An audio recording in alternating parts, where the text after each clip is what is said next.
All right, so step one of the Zercher squat is nailing your setup. So to get your bar height right, something I recommend doing is when you are standing here with your arms in a fixed position, so pretend you're holding your barbell, put your rack height or the J hooks about 4 to 6 inches below this. That's gonna give you like a little squat to get under the bar and stand up. And now why I say it's good to do this is for 2 reasons. Number one, safety. When you are feeling gassed after your set, the last thing you are going to be wanting to do is getting up on your tippy toes and trying to lift a bar onto the J hook. So set it low enough so you can just straight up walk it in and you don't have to do too much lifting to physically get it there. Number two, when you're getting heavier, I think it's an awesome tool, and this is what I also do with my low bar squats, high bar squats, and front squats, is having it just a little bit lower gives you a second to have like almost like a tiny baby little squat to just feel that weight out. I think it's a sick little nervous system cue that a lot of folks overlook when they set their bar and J hooks way too high. Step two is when you are getting under that bar, make sure your midfoot is under the barbell and make sure your arms are in a fixed position. Now, with your arm position, I generally recommend keeping your arms in a parallel setup here. So basically don't have them too wide, don't have them too in to where you're folding over. Think about having a nice, strong posture here with your arms in a nice fixed angle. This position is going to give you the best leverage with your elbows, and it's going to mitigate some of the discomfort that you're going to be feeling because Zercher squats are very uncomfortable. And so when you are getting into that position, you're going to want your fists pointing towards the sky. You're going to want this nice fixed flex position with the arm. And my biggest piece of advice for everybody is put your knee sleeves on your arms. That will help a ton with the discomfort. Or you can use the squat pads, that generally helps too. I'm sorry, but I will never be the person that is gonna be doing Zerchers very heavy without having some form of padding. I play golf a lot and I just don't feel like putting my arms into discomfort for the sake of doing it. So knee sleeves or squat pads can be a game changer for Zerchers. Step three is doing a 3-step walkout. So your traditional squat walkout, you're gonna do the same with Zercher squats. The only difference is that you may need to take slightly shallower steps just based off of how you're holding that weight. Because it's in front of you, if you step back too fast, that can kind of shift that bar forward a little bit. So think step back right foot, step back left foot, and then baby adjust as you need with your right foot or left foot accordingly. Generally speaking, I usually take like probably closer to 4 or 5 steps after all is said and done, because with Zerchers, it's just a little bit harder to look down. So you're likely gonna have to like plug and play a little bit with your foot position when stepping back. And now step 4 is standing back up with the weight. We want the torso and the hips to work in unison here.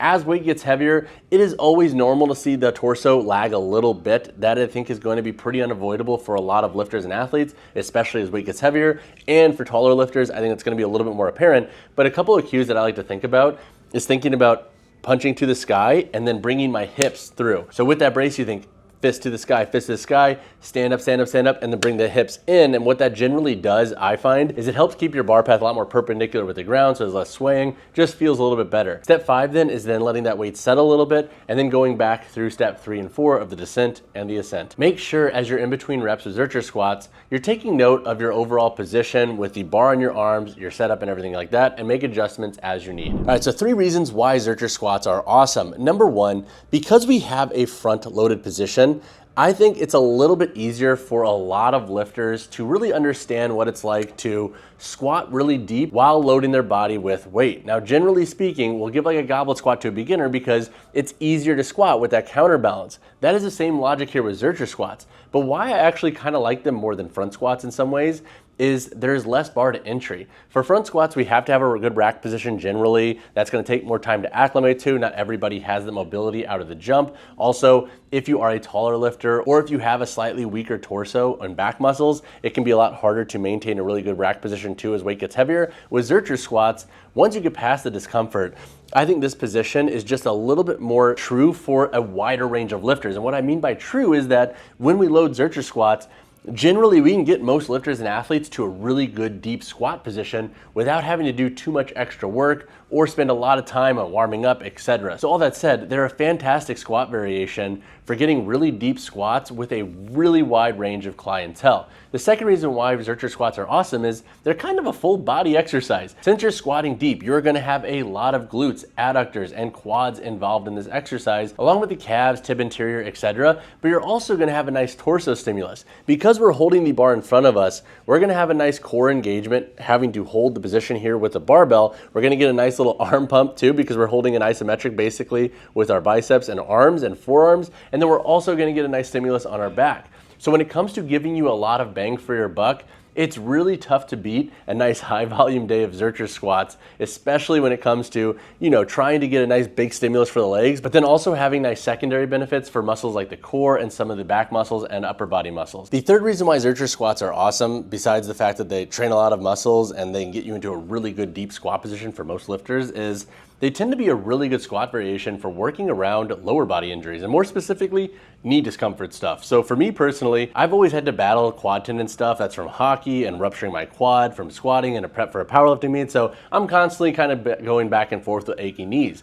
The Zercher squat is one of the few variations I find with squats that I can load really heavy and they don't really trash my knees. So between Zercher squats and Hatfield squats, which are two of my goated squat variations for getting a ton of leg stimulus while working around uncomfortable knees, they can be fantastic for that. And so if you are going through any bouts of lower body issues or discomfort, give Zercher squats a try. I think you might be surprised at how, in theory, they don't look like they would feel good or seem like they would be okay for the lower body if you're going through some form of injury, but they can actually be pretty dang great and give you a sick stimulus. And for me personally, what they've helped me do is get a lot more confidence and stability at the bottom of squats. It is really tough for me to, for example, to load a high bar squat with a lot of weight and sit at the bottom of the squat just based off of my anatomy and mobility limitations. Zercher squats allow me to do that, so I'm able to train some of these deeper ranges of motion despite potentially having something bothering me with my lower body. So they can be fantastic for that, and I would highly suggest giving them a try. But all I have to say, if you have additional questions on Zercher squats, hit me in the comments below or reach out personally on Instagram, whichever you prefer. If you want me to do like a form check, send me a video, I can help you out there. And again, if you are brand new to Zercher squats or if you're trying to get heavy with them, don't be ashamed to put knee sleeves on your elbows or squat pads. I don't care what the internet says. I would rather not be uncomfortable and not carry that with me into my next sessions and for golf and whatever else I'm doing in life. So just keep that in mind. Don't let the ego win on that one. But all I have to say, drop a like in the video, subscribe to the channel. I'll see you guys in the next one.